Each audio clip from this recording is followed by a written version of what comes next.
Hello friends, welcome back to our guys. आज की इस वीडियो में हनुमान जी की ड्राइंग करने वाला हूँ। तो डिफरेंस फोटो में ये वाला यूज कर रहा हूँ और ड्राइंग पेज में यहाँ पर A4 साइज की यूज कर रहा हूँ जो कि एकदम स्मूथ पेपर है, क्योंकि मैं इस ड्राइंग को चारकोल पेंसिल से नहीं तो कलर पेंसिल से करने वाला हूँ और ग्रीड मेथड का यूज करने वाला हूँ इस ड्राइंग को करने के लिए। तो चलो अभी ड्राइंग को शुरू करते हैं। तो सबसे पहले ये वाला डिफरेंस फोटो विद ग्रीड आप लोग नीचे डिस्क्रिप्शन से डाउनलोड कर लेना और अभी हमें सेम यही ग्रीड लाइंस A4 साइज की ड्राइंग पेज के ऊपर क्रिएट करना है। तो जिसको भी नहीं पता आप लोग अभी ध्यान से देखो। अभी हमें ड्राइंग पेज की चारों तरफ 2 सेमी छोड़ छोड़ के मार्क करना है, लाइक 2, 4, 6, 10, 12 ऐसे करके ऊपर की तरफ 20 सेमी तक मार्क करना है और अभी नीचे भी सेम वही चीज करना है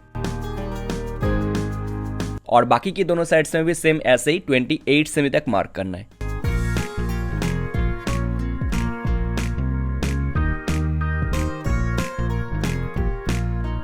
और अभी इस तरीके से मार्क कर लेने के बाद ऊपर और नीचे मार्क्स को और साइड बाय साइड मार्क्स को स्ट्रेट लाइंस में मैच करते जाना है और एकदम लो प्रेशर अप्लाई करके और HB ग्रेड की पेंसिल को यूज करके लाइंस को ड्रॉ करना, क्योंकि आउटलाइन ड्रॉ हो जाने के बाद इन सब लाइंस को इरेज भी करना पड़ता है।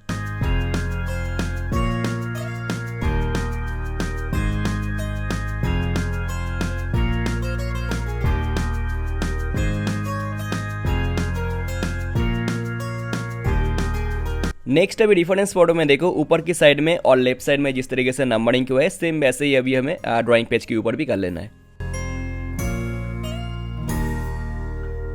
तो बस ग्रिड लाइंस क्रिएट हो चुके हैं और अभी हमें ड्राइंग को स्टार्ट करना है। तो मैं इस ड्राइंग को हनुमान जी की लेफ्ट आई की इस कॉर्नर से स्टार्ट करना चाहता हूँ। तो वो वाला ग्रिड की बॉक्स देखो, ऊपर से 4th नंबर बॉक्स पर है और साइड से 7th नंबर बॉक्स पर है और अभी सेम इसी चीज को ड्राइंग पेज के ऊपर फाइंड करना है। तो ऊपर से 1, 2, 3, 4 और नीचे से यानी साइड से 2, 3, 4, 5, 6, 7। सो यहाँ से हमें ड्राइंग को स्टार्ट करना है और अभी बस ड्राइंग पेज की ग्रिड और डिफरेंस फोटो की ग्रिड इस तरीके से सेम साइज में रख लेना। ये करने से आप लोग बहुत ही इजिली डिफरेंस फोटो को देखकर ड्राइंग को कर पाओगे। और अभी बस जिस बॉक्स में आई है, जिस बॉक्स में नोज है, जिस बॉक्स में लिप्स है, एक एक करके ड्रॉ करते जाना है। बाकी आप लोग वीडियो में भी देख सकते हो मैं किस तरीके से कर रहा हूँ। Enjoy the video. और मैं आप लोगों को फिर से बोल रहा हूँ, मैं इस ड्राइंग को स्मूथ पेपर के ऊपर कर रहा हूँ क्योंकि मुझे इस ड्राइंग को चारकोल पेंसिल से नहीं तो कलर पेंसिल से करना है। तो आप लोग आइवरी पेपर के ऊपर भी इस ड्राइंग को कर सकते हो। बाकी आप लोग नीचे कमेंट पर बता देना कि मैं इस ड्राइंग को चारकोल पेंसिल से करूँ या फिर कलर पेंसिल से करूँ। चलो एंजॉय द वीडियो।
तो बस गाइस इस ड्राइंग की आउटलाइन कंप्लीट हो गई है। तो मिलते हैं जल्दी इस ड्राइंग की शेडिंग पार्ट में, नहीं तो कलरिंग पार्ट में। Thank you so much for watching this video. Bye.